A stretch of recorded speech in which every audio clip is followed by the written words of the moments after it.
Beans, beans, the wonderful fruit. The more I eat them, the more I'm just really disappointed. So in this video, I'm trying out some crazy smoked beans recipes like apple pie baked beans, peach cobbler baked beans, and pumpkin pie baked beans. And we're gonna find out which one is the ultimate barbecue side dish to bring to your next tailgate or cookout. So let's get smoking.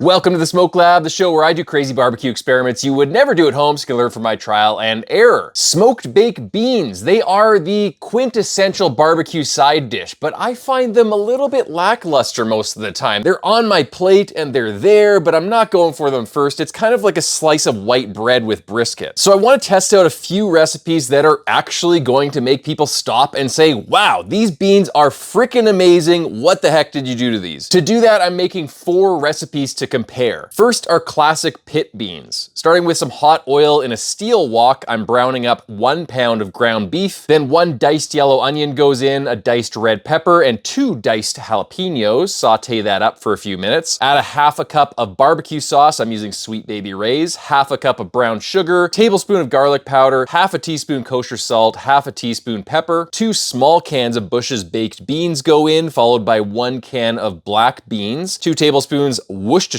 sauce, 2 tablespoons apple cider vinegar, and stir and simmer for 5 minutes. Now they go into a pan. Look at those beans, looking yummy. Next we're doing apple pie baked beans. A bit of oil in the pan, brown 1 pound of ground pork, add onions and saute for 5 minutes. Can of Bush's beans, can of black, can of white kidney, half cup brown sugar, half cup barbecue sauce, tablespoon ACV, 1 can apple pie filling goes in. This is the secret ingredient. It is so good. Half a teaspoon kosher salt and simmer and stir for 5 minutes, then put it in a pan. Now for some peach cobbler baked beans. Heat some oil, brown 1 pound of ground pork, add onion, saute for 5 minutes, 2 cans Bush's baked beans, 1 can of white kidney beans, 1 jar of sliced peaches, the secret ingredient, 1/4 cup of peach syrup. This is also a secret ingredient. It's the stuff that you pump into your coffee at fancy coffee shops. It is also really good. Half a cup of brown sugar, half a cup of barbecue sauce, tablespoon of ACV, half a teaspoon of cinnamon, 1/4 teaspoon of nutmeg, 1/4 teaspoon allspice, 1 teaspoon of kosher salt, half a teaspoon cayenne for a bit of heat. Nothing like peach and heat. Stir it all up, put it in a pan. Moving on to pumpkin pie baked beans. Great for the holiday season. Put some oil in the pan, brown 1 pound of ground pork, add 1 yellow onion, saute for 5 minutes, add 3 cans of Bush's baked beans. Then the secret ingredient goes in, pumpkin pie filling. This stuff is so good, you're gonna love it. Half a cup of brown sugar, half a cup of barbecue sauce, 1 teaspoon of kosher salt, 1 tablespoon of apple cider vinegar, and not shown here and optional, but you can add half a teaspoon of pumpkin pie spice if you really want to amp it up. Dump the mixture into a pan and we're good to go. Heading out to my Oklahoma Joe's Tahoma auto feed charcoal smoker. I'm preheating it to 250 degrees Fahrenheit. Now I'm placing all the beans on the smoker and giving them a stir every hour for around 3 or 4 hours, or until they have a nice consistency. They're not too liquidy, they've got a nice brown color, they've got some smoke on them, and they just look like good quality beans. Look at those beans, yummy, delicious, gloopy, and smoky. Can't wait to try these. I got my friends to try out all the beans and rank them according to which ones they like the best. Now I thought there'd be a clear winner, but the apple pie baked beans, the peach cobbler baked beans, and the pumpkin pie baked beans actually all scored equally. The only thing my friends agreed on is that they liked them way better than the regular pit beans. So mission accomplished. I did create 3 recipes in this video that are like 1,000 times better than regular smoked baked beans. So for your next tailgate or family cookout or even Thanksgiving dinner, bring one of these pans of baked beans and you're gonna be hailed as a hero, I guarantee it. Happy smoking.